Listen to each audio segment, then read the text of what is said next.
De todos os projetos de lei que nós apresentamos, os que causam mais alvoroço e críticas diretas, se bem que o pessoal critica praticamente tudo. O mais interessante é que a gente tem recebido críticas da esquerda desarmamentista e da Fofolândia, da bolha armamentista, que, claro, sempre se pauta no mundo ideal. Esqueceram que, por alguma razão, o Lula, é o presidente, ele é absolutamente desarmamentista. O fato é que o nosso mandato é o mandato que mais atuou na pauta armamentista de toda a história do parlamento.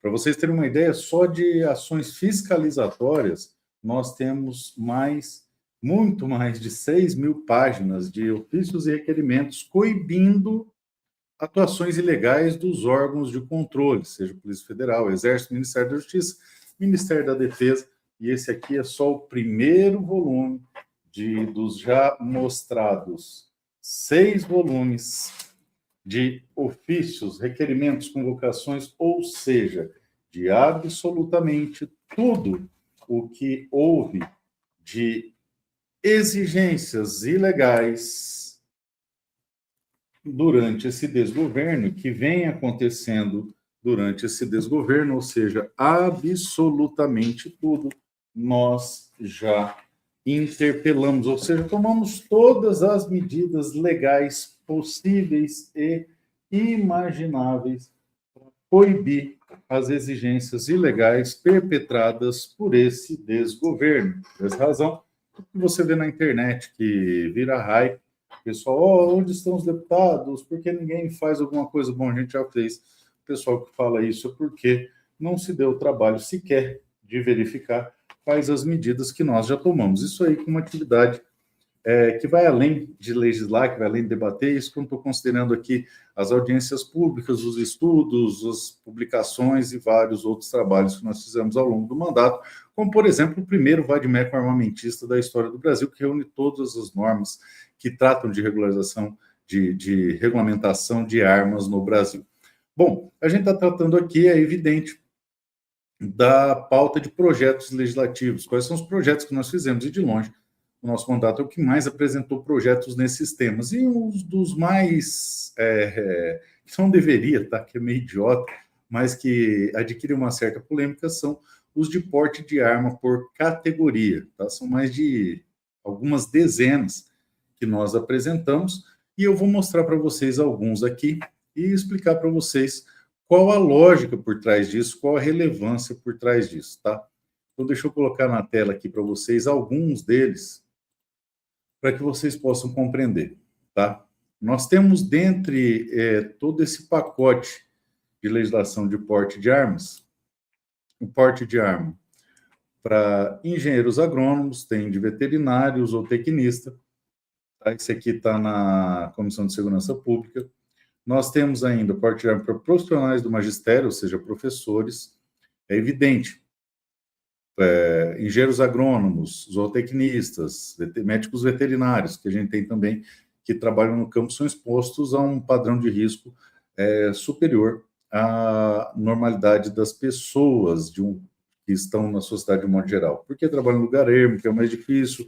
O agrônomo, porque transporta quantidades significativas de defensivos agrícolas, que representam alguns milhares de reais. Para você ter uma ideia, dá para você colocar na caçamba de uma caminhonete mais de $500 mil em produtos, tá? Para transportar. O engenheiro agrônomo normalmente faz esse trabalho. Bom, o veterinário, por conta da localização que ele atua, principalmente o de campo, né, do rural, o tecnista, a mesma coisa. Os professores, no Brasil, professor, sim, deve ser considerado profissão de risco. Tem professor sendo assassinado aí, porque deu nota baixa para aluno que é criminoso, tá? Também, dos profissionais da área médica, esse aqui, no meu estado, no interior do meu estado, na cidade de Douradina, um médico foi esfaqueado e morto no posto de saúde porque a pessoa entendeu que o atendimento que ele prestou não foi o que ela entendia adequado a uma pessoa da família dele lá, ele se revoltou e matou o médico.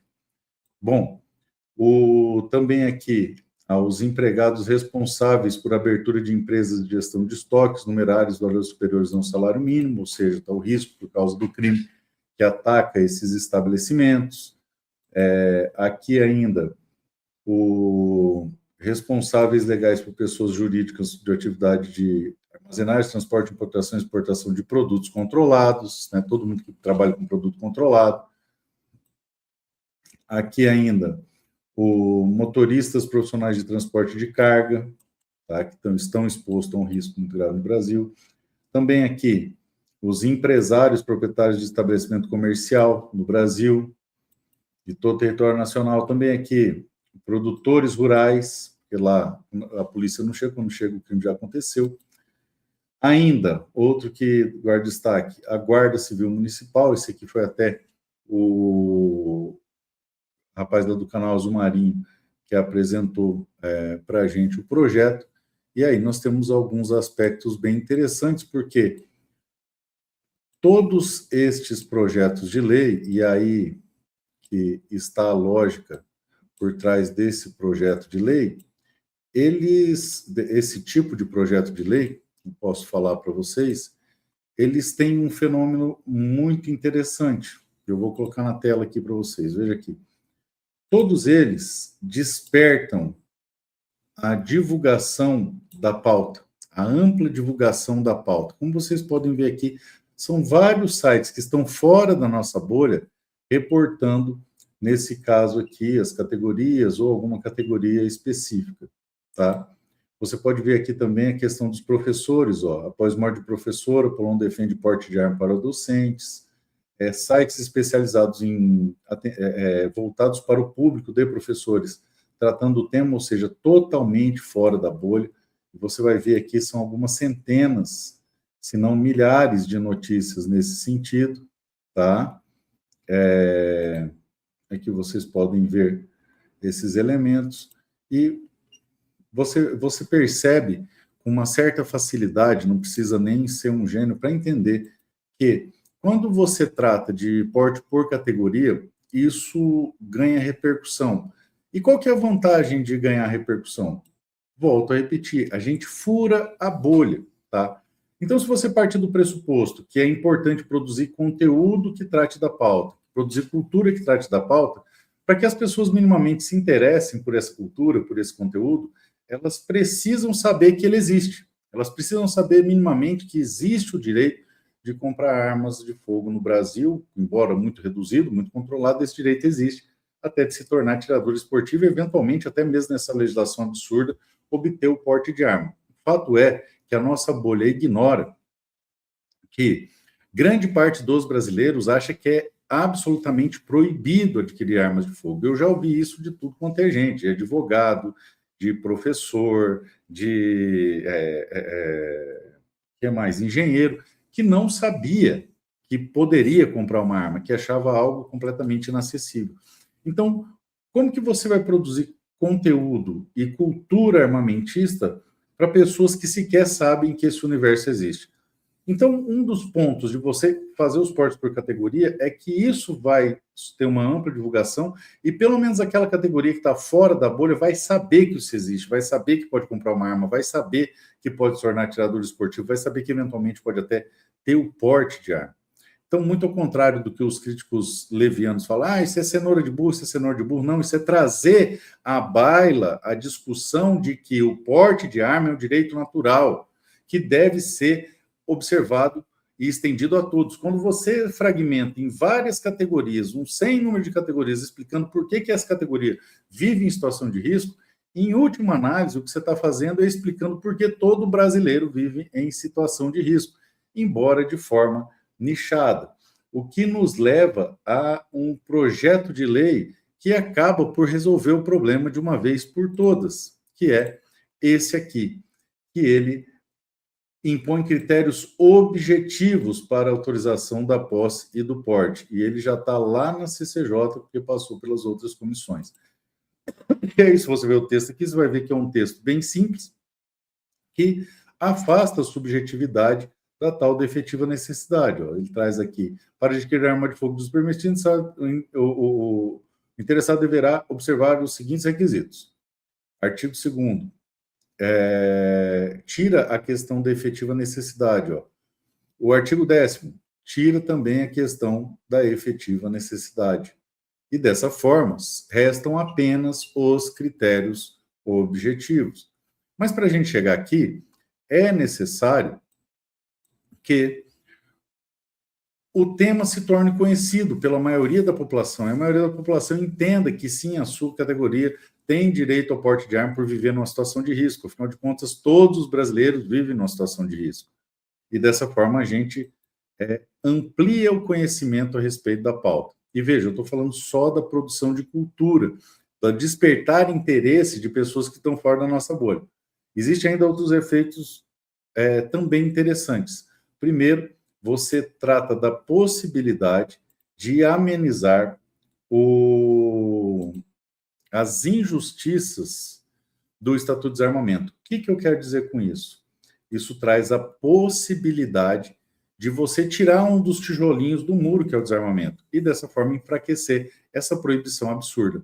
Uma categoria que passa resolve o problema? Não, não resolve, mas diminui um problema crônico e, aos poucos, esse problema crônico vai enfraquecendo, tá? Cada tijolinho que você tira do Estatuto de Desarmamento, seja pode de advogado, seja pode de qualquer outro segmento, você tira um tijolinho do Estatuto de Desarmamento. Outro aspecto interessante, você permite, na segmentação, a possibilidade da categoria se unir e pressionar para que esse projeto passe. Ou seja, quando você nicha, a possibilidade de mobilização se torna maior, fazendo com que efetivamente exista a possibilidade desse projeto tramitar e passar na casa. E vocês vão ver que alguns projetos estão mais avançados que outros, por quê? Porque algumas categorias se mobilizam mais que as outras. Então, perceba que existem várias facetas a respeito do porte de arma por categorias. Por isso é algo que eu advoguei, que eu defendi desde antes de ter canal no YouTube, desde sempre eu falo da importância de você nichar, de você segmentar, para depois você trazer uma certa universalidade. Porque se você apresenta vários projetos de várias categorias que não têm conexão entre si, mostrando que elas vivem atividade de risco, em última análise, você está provando e discutindo que o brasileiro vive em situação de risco. E aí joga para o critério objetivo, que é o fim específico que a gente busca. Mas o que a gente vê é que pessoas simplesmente criticam as manchetes sem sequer ler ou sem minimamente tentar entender a lógica por trás disso. E mais, falam, é cenoura de burro, porque nunca vai passar. E perceba que apresentar um projeto de lei não é simplesmente porque vai passar. O objetivo é trazer essa discussão para o Congresso e trazer a sociedade para discutir isso também. Então, quando você apresenta qualquer projeto de lei que ganhe essa repercussão, qualquer projeto de lei que trate de um tema como esse, você permite que esse tema seja discutido no nicho específico da sociedade que não é afeito, que não tem familiaridade com essa pauta. Mais do que isso, você traz toda essa discussão para dentro do parlamento. Então, isso fomenta a construção de uma cultura armamentista, de pessoas que passam a conhecer um segmento, um universo que não conheciam, que foram atrás especificamente por se tratar da sua categoria. Você traz uma divulgação muito maior e você faz com que essas pessoas passem a se interessar a partir do momento que conhecem, porque não tem como você se interessar por aquilo que você nem faz ideia do que existe. Então, só o fato de permitir a discussão desses temas já é um avanço muito grande na pauta de armas no Brasil, porque para que nós possamos chegar na revogação total do Estatuto de Desarmamento, nós precisamos despertar nas pessoas o interesse pela pauta e a consciência de que o Estatuto de Desarmamento não foi feito para desarmar um bandido, foi feito para proteger marginal, para enfraquecer a soberania, tirar da gente o direito de se defender e viabilizar um Estado ditatorial, afinal, isso vem daquela...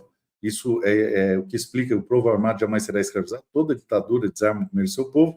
E quarto, tirar de você a percepção de reação às injustiças, inclusive injustiça física contra você, mas também todas as injustiças do modo geral. Você fica contaminado pela política do não reage. Mas percebe, então, divulgação ampla, produção da cultura, estourar a bolha, levar o conhecimento a quem não é afeito à pauta, para que minimamente saibam que essa pauta existe.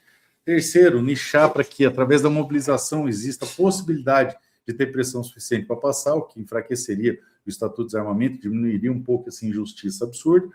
E quarto, trazer a consciência de que toda a lei do Estatuto de Desarmamento é absurda. E aí, eu quero destacar aqui para vocês o comentário feito pelo Instituto Defesa, que é extremamente incisivo nas questões relativas ao direito de acesso a armas e mais do que isso, eles não têm receio de fazer nenhuma crítica, mas você vê nesta matéria aqui, tratando do porte de arma pessoal do TI, como que eles são honestos na análise e na crítica, tá? Eles tratam aqui do que é o texto, eles leram o texto do projeto de lei, eles colocam aqui esmiuçado o que traz o projeto de lei, tá? Quais são os requisitos, então, isso que eles leram a justificativa do projeto de lei, eles fracionam as justificativas do projeto de lei, então você vê que pelo menos eles leram, tá? Diferente de muitos críticos que nem isso fazem, trazem em que situação está no processo legislativo a tramitação, fazem análise crítica do ponto de vista da liberdade contra o excesso regulatório. E aqui está um ponto muito interessante. Apesar de criticar o projeto, eles se ocuparam de ler, de entender todo esse contexto que eu expliquei para vocês. E de todas as críticas que eu recebi de porte por categoria, essa aqui é a mais sensata e é tão... como que eu vou dizer para vocês? Eles têm tanta sensatez na apreciação do tema que eu concordo em absoluto com essa crítica aqui. Veja, ó, o projeto de lei 6.000, deixa eu pôr aqui para vocês, o projeto de lei, o projeto de lei 3.049, do porte do TI, né, da segurança, cibersegurança, tem um mérito fundamental, reconhece a falência do modelo atual. Ponto.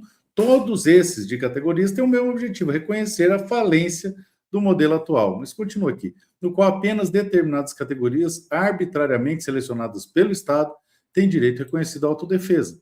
Bingo, esse é o ponto. Entretanto, embora o PL avance ao acrescentar uma nova categoria à lista dos privilegiados por porte, ele não corrige o problema estrutural. Evidente, eu concordo que não corrige.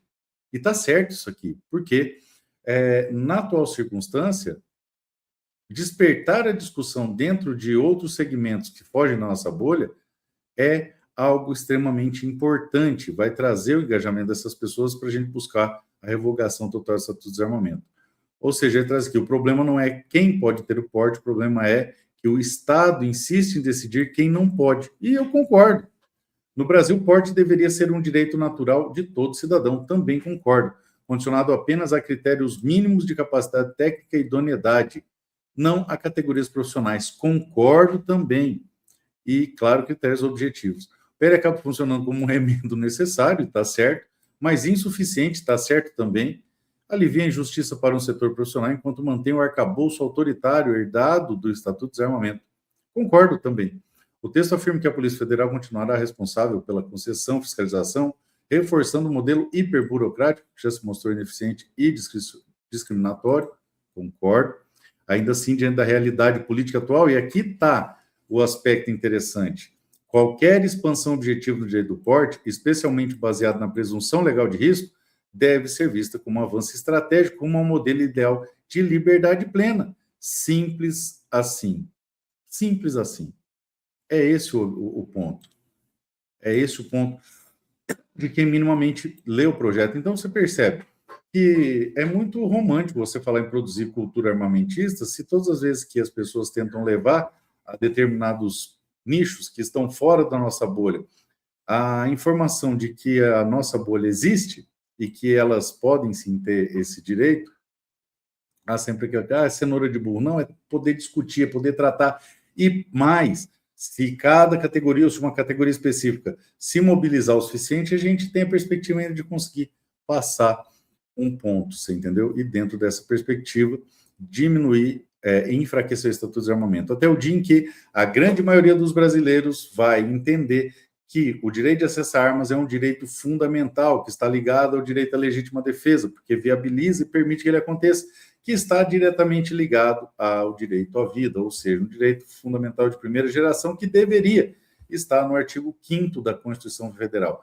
À medida que as pessoas entenderem esses absurdos, entenderem esses abusos e integrarem como parte decisiva da sua manifestação de vontade a sua preocupação com o direito à legítima defesa, o que nós vamos observar? Nós observaremos que teremos maioria suficiente para definitivamente revogar o Estatuto de Desarmamento, tá certo? Deus abençoe a todos vocês e um forte abraço.